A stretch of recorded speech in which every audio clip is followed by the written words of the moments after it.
Assalamualaikum teman-teman. Balik lagi sama gue Yusuf.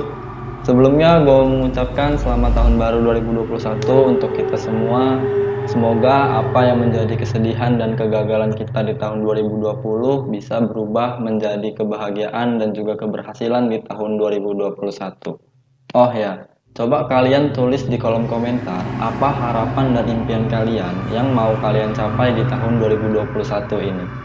Di sini gue juga mau mengucapkan terima kasih kepada Mbak Rere karena dia telah mengizinkan gua untuk mengangkat cerita dia ke channel gua.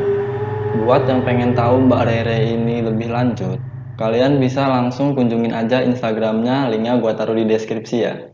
Oke teman-teman, jadi di video kali ini adalah tentang pengalaman horor yang dialami oleh Mbak Rere saat dia pertama kali mendaki ke Gunung Salak, Bogor. Kalian penasaran gimana ceritanya? Dan kira-kira apa yang membuat Mbak Rere terus-terusan diganggu? Tonton terus video ini sampai habis. Oke teman-teman, seperti biasa sebelum kita masuk ke dalam ceritanya, buat kalian yang belum subscribe, silahkan di subscribe dulu, nyalain juga tombol notifikasinya biar kalian gak ketinggalan video-video horor berikutnya.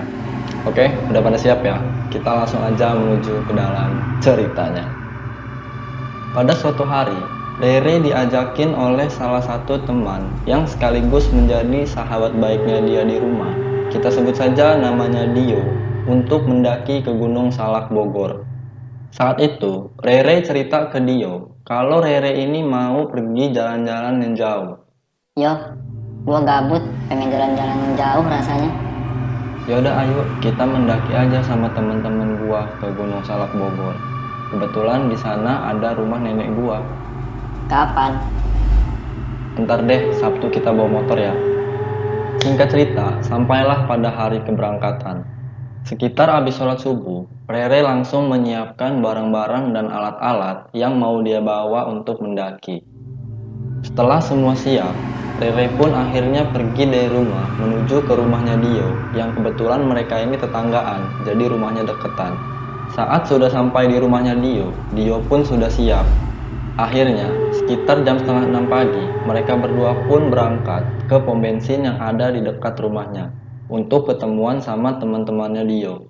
Saat itu, teman-temannya Dio ada 9 orang, 4 orang wanita dan 5 orang laki-laki. Gak kerasa, waktu sudah jam 6 pagi. Mereka pun memutuskan untuk berdoa terlebih dahulu sebelum berangkat. Setelah berdoa, mereka pun akhirnya berangkat menggunakan sepeda motor, dan Rere boncengan dengan Dio. Sekitar 2 jam perjalanan, mereka pun akhirnya mampir dulu ke warung nasi uduk untuk sarapan karena mereka semua ini belum pada sarapan. Setelah selesai makan, mereka pun akhirnya melanjutkan perjalanan menuju Curug Ngumpet. Di situ, Rere ini ngerasa kecapean, tapi semua itu terbayar sama keindahan Curug Ngumpet. Saat itu, Dio ngajakin Rere untuk berenang, tapi Rere ini nggak mau karena saat itu airnya sangat dingin. Akhirnya di situ Rere cuma foto-foto aja. Namun, beberapa menit kemudian, tiba-tiba Rere ini haid. Untungnya saat itu Rere membawa stok pembalut.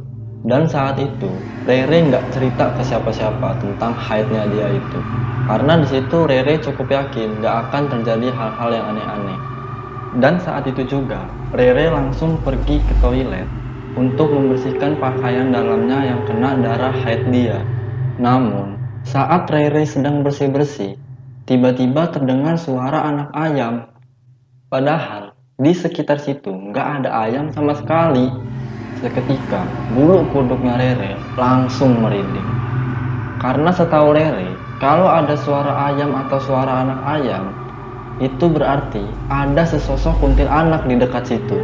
Sontak di situ, Rere langsung buru-buru keluar dari toilet itu. Setelah Rere keluar dari toilet itu, tiba-tiba ada Dio di situ. Re, gua nyariin juga. Lu kalau mau kemana-mana tuh ngomong. Iya, maaf. Jangan kayak gitu ah. Lu habis ngapain ke kamar mandi? Iya, gua habis ganti baju nih. Oh yaudah, ayo ke bawah. Akhirnya, mereka berdua pun turun ke bawah. Namun, setelah sampai di bawah, Rere ini ngerasa pusing dan juga mual. Tapi di situ, Rere coba untuk menahannya. Karena Rere ini gak mau kalau Dio dan juga kawan-kawannya yang lain itu khawatir. Singkat cerita, sekitar jam 4 sore, mereka melanjutkan perjalanan menuju ke rumah neneknya Dio. Kebetulan, rumah neneknya Dio ini deket banget sama Gunung Salak tersebut. Namun, saat di perjalanan menuju ke rumah neneknya Dio, pas lagi di motor, Rere ngerasa kepalanya tuh pusing dan perutnya juga mual. Akhirnya di situ, Rere pun pingsan. Menurut ceritanya Dio, Rere ini pingsan pas lagi dibonceng. Akhirnya di situ, Dio dan juga teman-teman yang lainnya mampir dulu ke warung untuk menyadarkan si Rere yang lagi pingsan ini.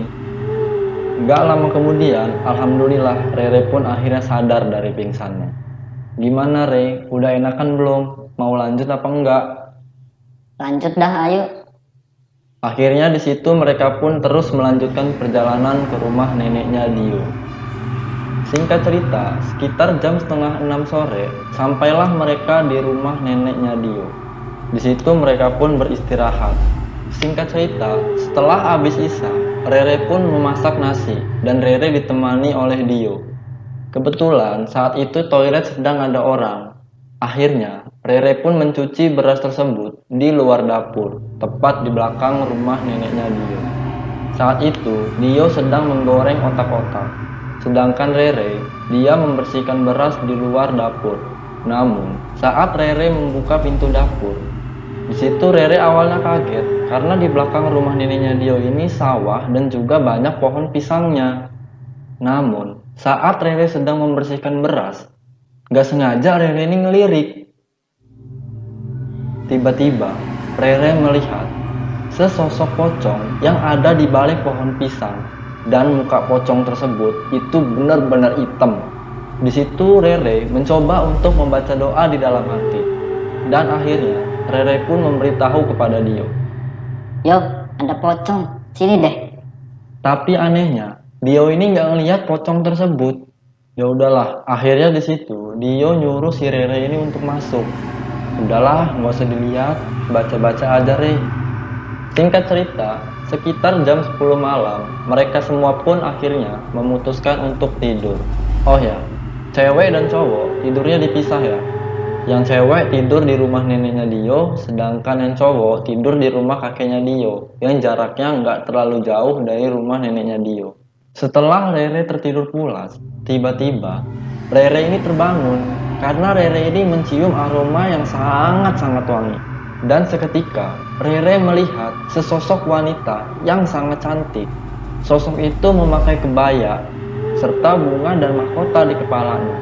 Di pinggangnya pun terdapat selendang, pokoknya persis seperti ratu. Dan tiba-tiba, sosok wanita itu mengajak si Rere untuk ke rumahnya. Namun anehnya, Rere ini nurut dan juga mau untuk diajak ke rumah sosok wanita itu. Setelah Rere ngikutin wanita itu, entah gimana caranya, tiba-tiba Rere ini tersadar. Dan saat Rere tersadar, Rere benar-benar kaget setengah mati. Karena saat itu, posisinya Rere itu sudah ada di rumah kepala desa. Dan Rere lagi dikerubungin sama teman-temannya Dio. Dan di situ juga ada Pak Ustadz. Sontak di situ Rere benar-benar kebingungan. Akhirnya, Rere pun dikasih minum sama Pak Ustadz. Gak lama kemudian, tiba-tiba Dio pun datang. Lu kenapa Re? Gue juga nggak tahu, orang gue lagi tidur tadi. Ya udah nggak usah dipikirin, lu tidur di tempat kakek gua bakalan jagain lu. Rere pun akhirnya tidur di rumah kakeknya Dio dan dia tidur di sofa. Dan Dio pun tidur di sofa satunya lagi untuk menjagain si Rere. Saat itu Rere mencoba nanya ke Dio. Yo, gue kenapa sih? Gini, jadi tadi tuh lu jalan sendiri kata temen gua. Soalnya gua nggak tahu kejadiannya kayak gimana. Gua lagi beli kopi tadi. Terus? Nah, lu jalan sendirian, mata lu kosong banget. Lu pergi ke arah pos ronda dan mau keluar dari desa. Setahu Rere, arah ke pos ronda dan keluar dari desa itu kan ada kuburan. Terus? Nah, di situ lu ditanya sama pemuda yang jaga pos ronda. Tapi di situ lu diem aja dan terus jalan. Akhirnya, di situ orang-orang pada tahu kalau lu itu kesurupan. Terus akhirnya, lu dibacain doa dan lu pingsan. Setelah pingsan, lu dibawa ke rumah kepala desa. Yaudah, lu tidur jangan ngelamun terus. Tiba-tiba, temennya Dio, yang kita sebut saja namanya Firman, nanya ke Rere, "Kamu lagi hype?" Di situ, Rere pun berbohong.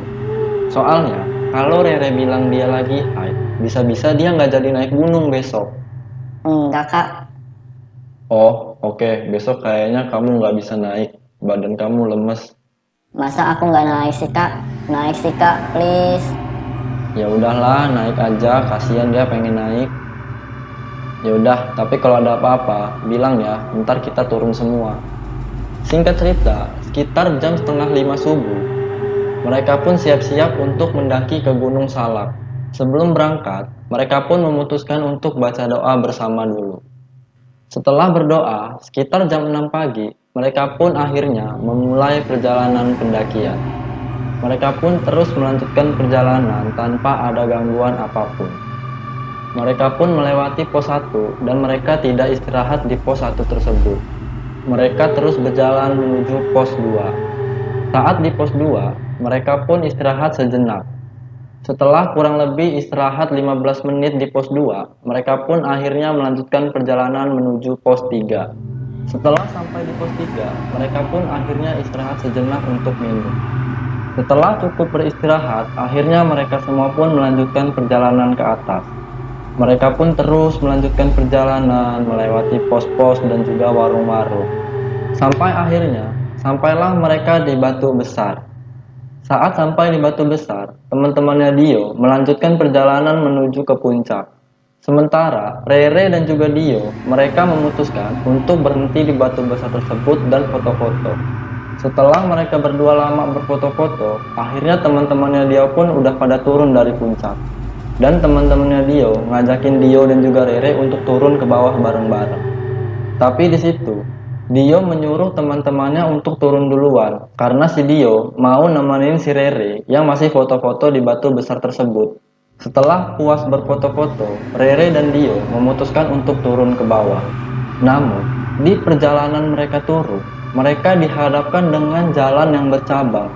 Di situ, Rere menyuruh si Dio untuk ambil jalur yang ke kiri. Ya udahlah, akhirnya mereka pun melanjutkan perjalanan ngikutin jalur yang sebelah kiri. Namun, setelah lama mereka berjalan, akhirnya mereka dihadapkan dengan suatu jurang. Itu artinya mereka salah jalan. Akhirnya, mereka pun memutuskan untuk balik lagi ke atas. Setelah balik lagi sampai di atas, mereka pun langsung mengambil jalur yang sebelah kanan.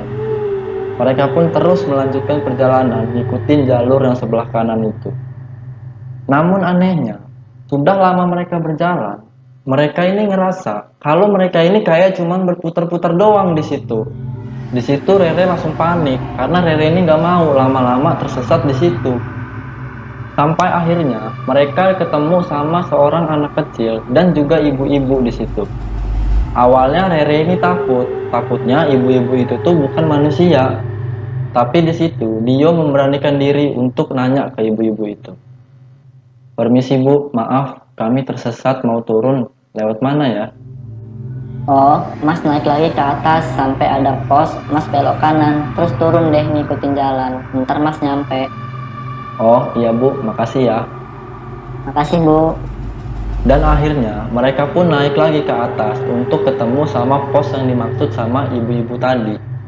Setelah mereka sampai di atas, mereka pun langsung mengikuti petunjuk dari ibu-ibu tadi. Mereka pun terus berjalan untuk menuju ke bawah. Namun, di tengah-tengah perjalanan, tiba-tiba si Rere ini langsung berhenti. Kalian mau tahu kenapa Rere tiba-tiba berhenti? Karena Rere melihat ada kepala dengan wajah yang pucat nempel di pahanya Rere.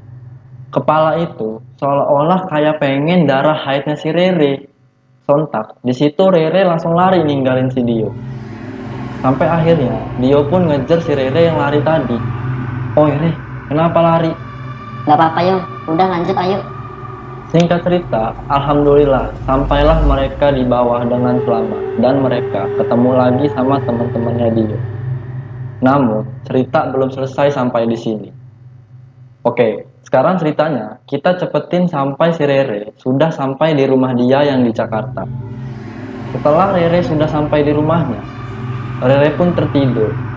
Namun, saat Rere tidur, Rere ini bermimpi. Kalian mau tahu apa yang dimimpiin si Rere? Rere bermimpi, sosok kepala dengan wajah pucat yang dia lihat saat di gunung, itu ada di kamar mandinya dia. Sosok itu lagi ngambil darah haidnya Rere yang masih menempel di pakaian dalamnya Rere. Di situ, Rere langsung kebangun. Setelah kebangun, Rere langsung membersihkan pakaian dalamnya tersebut. Dan alhamdulillahnya, setelah Rere membersihkan pakaian dalamnya tersebut, Rere nggak pernah lagi diganggu. Oke teman-teman, gimana tuh tadi cerita? Tulis pendapat kalian di kolom komentar ya. Semoga banyak pelajaran yang bisa kita ambil dari kisah ini. Oke teman-teman, sebelum kita berpisah, buat kalian yang belum subscribe, silahkan di subscribe dulu, nyalain juga tombol notifikasinya, biar kalian gak ketinggalan video-video horor berikutnya. Gua Yusuf, sampai jumpa di video selanjutnya. Bye-bye.